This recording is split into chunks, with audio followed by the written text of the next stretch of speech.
ꯑꯩꯈꯣꯏ ꯃꯋꯥ ꯂꯥꯛꯇ ꯈꯔꯤ ꯅꯥꯔꯦꯗꯤ Good night, good night.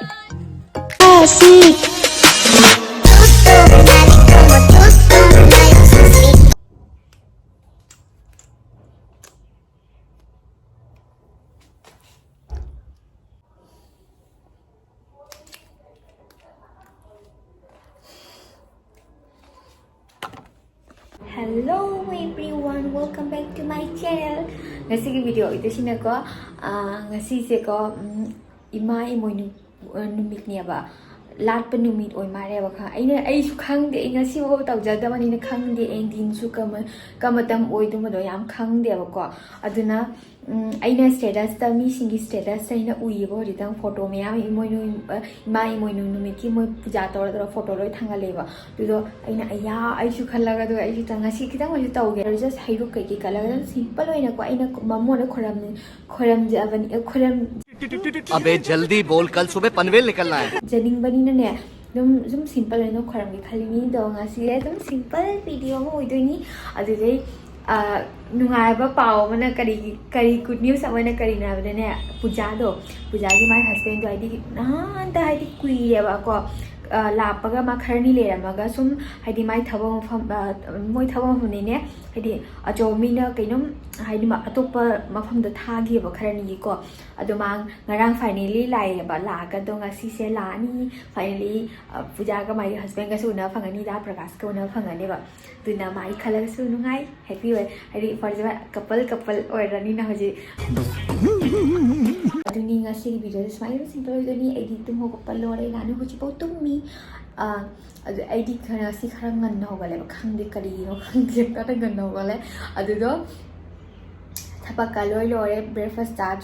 kari cha do no khangde nam forgot de bani na ko megi cha ga megi su lei tre ba tu na megi cha roi ai se cha lo la ga cha so ai ta thakpa hina de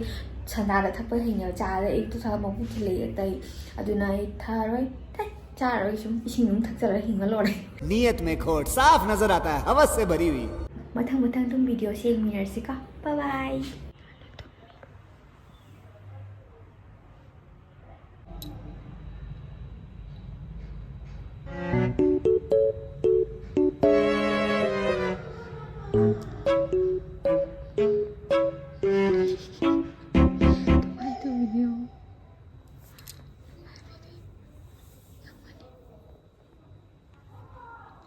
कोई नानू हो गले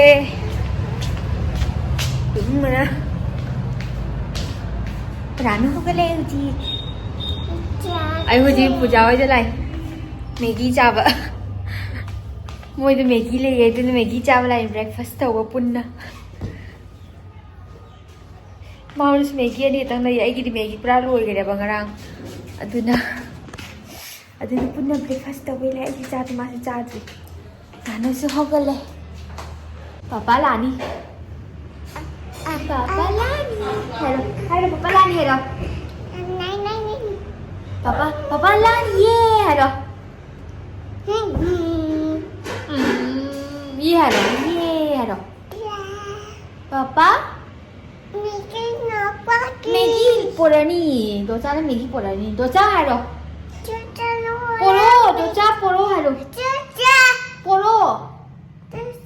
पोरो hello पोरो hello Maggi जाना पोरो okay yes Smile makuto yes Maggi लोरे सिना चांgang तौरे पूजा दे मा संगुगी चा थकते हो जे चांgang होय तौरे सिना आइगी सिना पूजा की Akamu 1 2 hai rồi. 1 2 3 4 5 Akamu hai 7 8 9 10 Good girl. Hai re he. Siga aiga puja ga maning da balcony da ne sum mai di ไม่sorry นุชาติโยระเสียนะไอ้ดิน้ำท่าดันนุชาติกเปอร์เซ็นต์นุ่งไงปะเนี่ยว่าอะไรมาซ้ำชุดโจทย์เลยบะดูนะคิดตั้งไงดิกังงันโบยนะสุ่มนุชาติโยระเสียนะน้ำทอกเลยเนี่ยบะอะไรเสียมันผู้จ่าสุกันมาวาริชนารีมีก็อดีตสิก็นันนุสมัยไม่ทบวาริชนาไอ้ดิชานะเลยเนี่ยบะไอ้ดิฮาราวีไอ้ดินุชาติเปอร์เซ็นต์นุ่งไงว่าเขาก็จะเฟรชไว้ว่าก็ว่าเขาเฟรชไอ้ดินุ่งไงอะบะนะฮาราวีนะว่าอะไรอยู่เนี่ยโอ้ยมาฮาราวีนะแกงคุยแล้วมาตุ้งจะอุ่นอะไรเนาะไอ้จุนี่ไอ้ที่นี่ไงปังไงหนูไงก็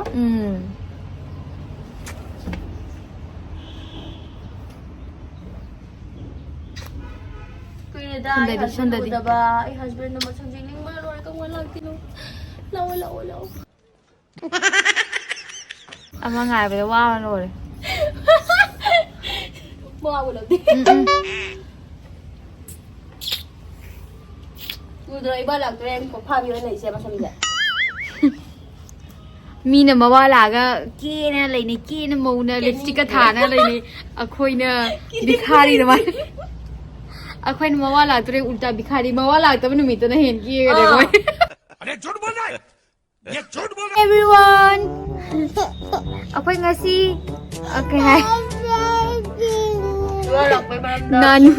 kappa hoga le ai video xem gì vậy oh jari thế mà nó có rồi Hi everyone ngasi je kanano isai saktori ma husband lagbai khushi da sako ready 1 2 3 go sako chawo ai kan ji ek one line for your husband okay nung sa saraba nung sa sida hamla ngai zari ne ngai badawari nung shiba wow so beautiful thằng đó kan thằng cái tôi điแต่ว่าจริงนี่มาคนแต่หุ่นนี่มาแล้วไอ้ผู้ที่แกที่ร้านทงไอ้เต๋อมาของเราเองตอนนี้เราสับดีสวยเลยนะก็เลยไว้ทานแกที่เจี๊ยมันคือผู้ตัวอันนี้ก็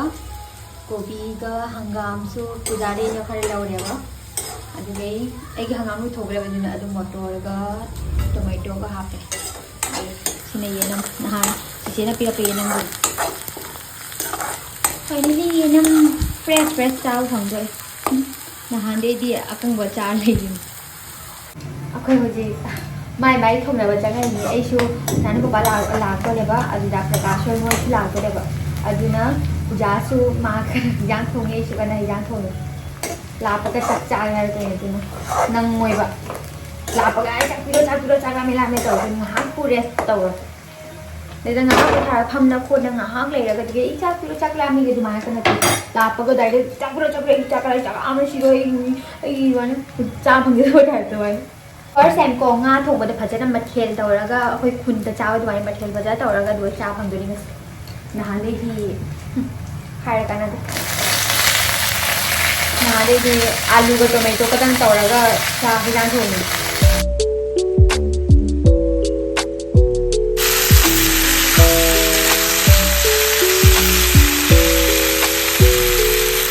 Puja hangam se ek phone hap ke ne bahali aji khap rahi ko hangam se pura pat karni and plus kobi se pura aji khos pet la ko kobi se kinan pantak kanda ka sa bhaw le ri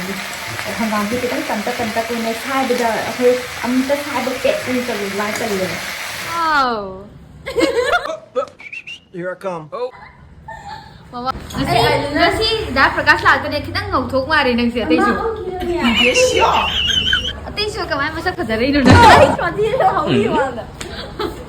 Kani kina na si agna na masak nganto rin siya. Bless ka kari do. Kara ganyan. Mapuni. Sino ano siya? Masak ki manda. Sino? Ako siya niya alim siya. Kau tu era siya. Pura mi mal.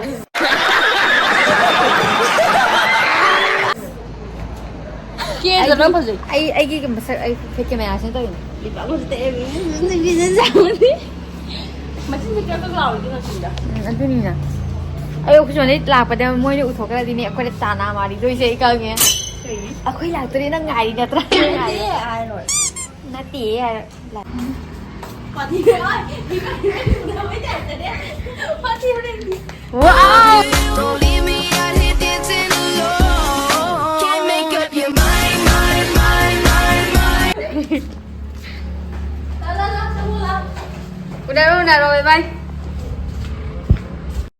ꯑꯩꯁꯦ ꯀꯣ ꯃꯌꯥꯝ ꯍꯣꯞ ꯇꯧꯖꯔꯝꯕꯅꯦꯕ ꯁꯨꯃꯥꯏ ꯃꯥꯏ ꯀꯠꯀꯦ ꯈꯣꯠꯀꯦꯅꯕ ꯍꯦꯛꯇ ꯉꯝꯃꯨꯗ꯭ꯔꯦ ꯃꯈꯥꯗ orange ला ꯌꯣꯟꯕꯗꯣ ꯑꯗꯨꯒ ꯈꯔ ꯂꯧꯔꯒ ꯑꯗꯨꯝ ꯀꯠꯂꯦꯕ ꯑꯣꯔꯦꯟꯖ ꯆꯪ ꯑꯣꯏꯅ ꯕꯖꯥꯔ ꯆꯠꯄꯁꯨ ꯉꯝꯍꯧꯗ꯭ꯔꯦ ꯅꯥꯅꯨ ꯄꯄꯥꯒꯤ ꯃꯥꯏ ꯃꯃꯥꯟꯅꯕ ꯑꯛꯇꯥꯗ ꯂꯥꯛꯀꯅꯤ ꯍꯩꯔꯤꯕ ꯗꯤꯅꯔ ꯇꯧꯕ ꯌꯦꯡꯕ꯭ꯔꯥ ꯑꯗꯨꯅ ꯑꯩꯁꯨ ꯆꯠꯄ ꯉꯝꯍꯧꯗ꯭ꯔꯦ ꯋꯥꯈꯜꯗꯗꯤ ꯃꯨ ꯁꯥꯒꯠꯇꯣꯔꯝꯃꯕꯅꯤꯅ ꯅꯥꯅꯨ ꯄꯄꯥꯒꯤ ꯃꯥꯒꯤ ꯊꯕꯛ ꯃꯐꯝꯗꯩꯀꯣ ꯃꯣꯏ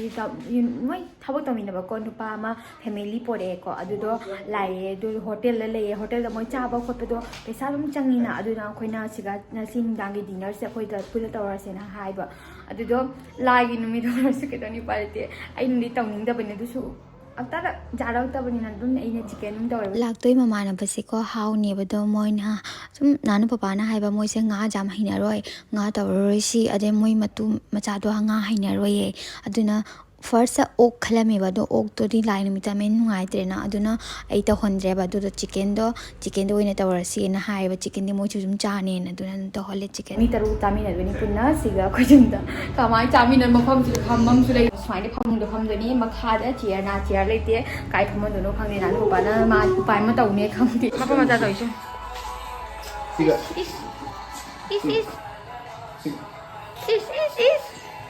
ꯄꯄꯥ ꯅꯨꯡꯁꯤꯔꯤꯕ꯭ꯔ ꯅꯪ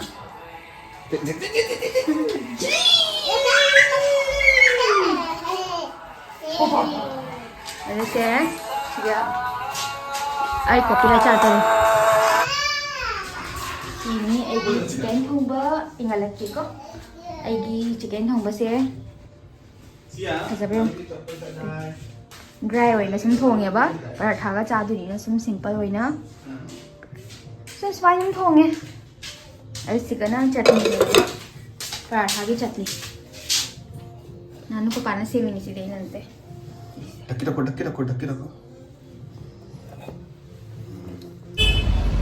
ꯑꯩꯈꯣꯏ ꯍꯧꯖꯤꯛ ꯕꯖꯥꯔꯗ ꯂꯩꯌꯦꯕ ꯁꯨꯝ ꯁꯃꯣꯁꯥ ꯂꯩꯕ ꯃꯣꯏ ꯂꯥꯛꯇꯣꯏꯗꯣ ꯈꯤꯇꯪ ꯆꯥ ꯊꯛꯑ ꯄꯤꯊꯅꯤꯅ ꯆꯥꯒ ꯁꯃꯣꯁꯥꯒ ꯑꯣꯏꯅ ꯄꯤꯊꯛꯀꯗꯣꯏꯕ ꯑꯗꯨꯅ ꯈꯤꯇꯪ ꯍꯥꯏꯀꯣ ꯕꯤꯁꯀꯤꯠꯁꯤꯡꯗꯣ ꯇꯜꯂꯦꯕ ꯕꯤꯁꯀꯤꯠꯁꯤꯡꯗꯣ ꯇꯜꯂꯦ ꯍꯩꯅꯗꯦ ꯑꯩꯁꯨ ꯆꯥꯗꯦꯕ ꯁꯃꯣꯁꯥꯗꯤ ꯄꯥꯝꯃꯦꯕ ꯑꯗꯨꯅ ꯅꯥꯅꯨ ꯄꯄꯥ ꯁꯣꯝꯗ ꯔꯤꯃꯣꯠꯀꯤ ꯇꯤꯚꯤ ꯔꯤꯃꯣꯠꯀꯤ ꯕꯦꯇ꯭ꯔꯤ ꯂꯩꯕ ꯊꯥꯒꯤꯌꯦꯅ ꯍꯧꯖꯤꯛ ꯆꯥꯗꯅꯤ ꯅꯥꯅꯨꯁꯦ ꯍꯥꯏ ꯇꯧꯔꯣ ꯁꯤꯗ ꯂꯥꯛꯑꯦ ꯅꯥꯅꯨ ꯄꯄꯥ ꯂꯥꯛꯑꯦ ꯖꯤꯝ ꯆꯠꯂꯅꯤꯗ ꯑꯣꯅꯤ ꯁꯤꯒꯤ ꯇꯃꯛꯇ ꯂꯥꯛꯏꯅꯤꯗ ꯑꯇꯩꯒꯤꯁꯨ ꯅꯠꯇꯦ ꯆꯤꯀꯟꯒ ꯂꯣꯏ ꯊꯣꯡ ꯊꯔꯝꯃꯦ ꯅꯥꯅꯨꯁꯨ ꯄꯔꯥꯊꯥꯒꯤ ꯇꯟꯒ ꯂꯣꯏꯅ ꯊꯤꯠꯅ ꯊꯔꯝꯃꯦꯕ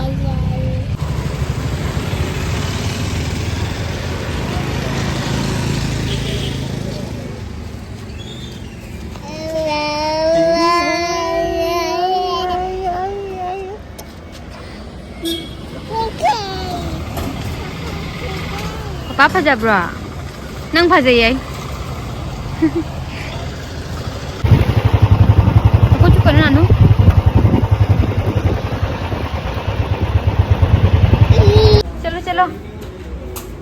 चलो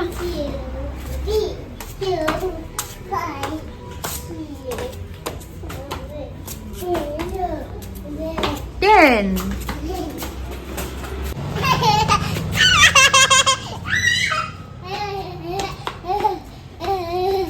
Da प्रकाश का लाए अतुप मी लागरी मोय नानू को बाल लो बचा की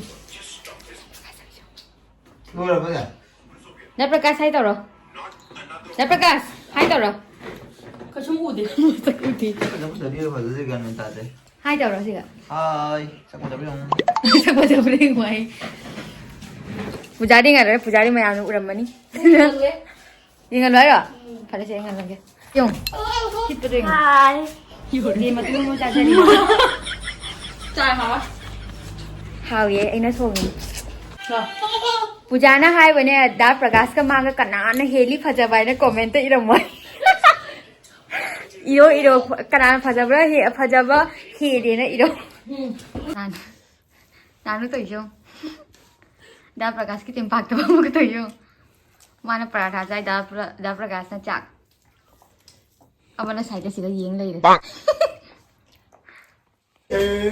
Hai, takar ho. Hello भैया ये भी आ रहा है Ay ma. मैम साहब भी आ रहा है Hello. निकल गया ना बात है सफेगे अच्छा चलो अंदर चलो apa सफेगे ओए दो Ayah. Ayah. Why Nanu ka yung kaya nung sitaw ni ba? Ano ba si Marga? kel aku mau fel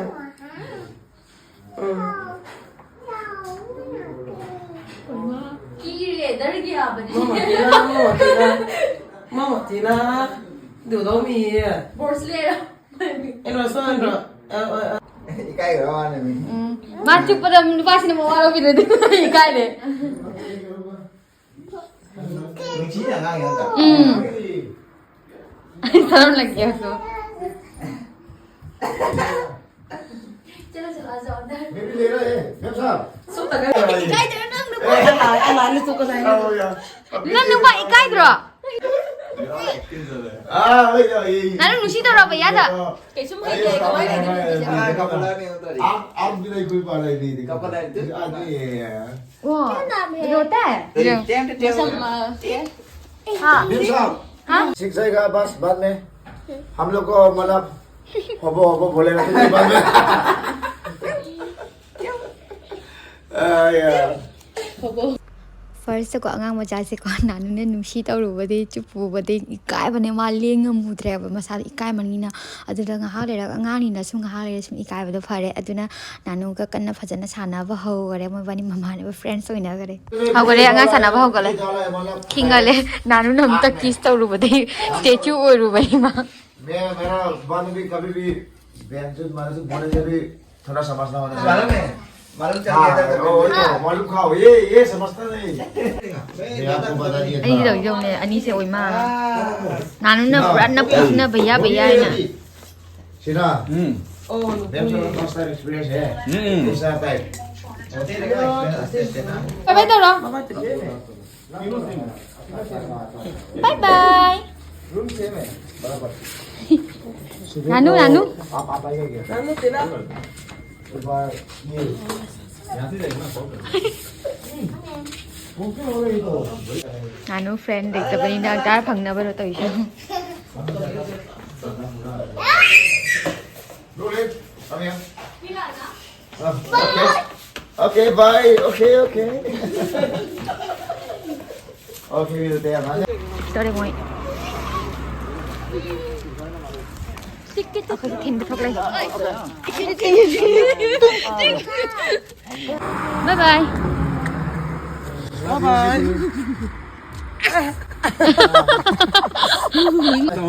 Okay. Good night. Good night. Okay, good night. Good night. Bye bye. Mà ngon xin đi đâu rồi?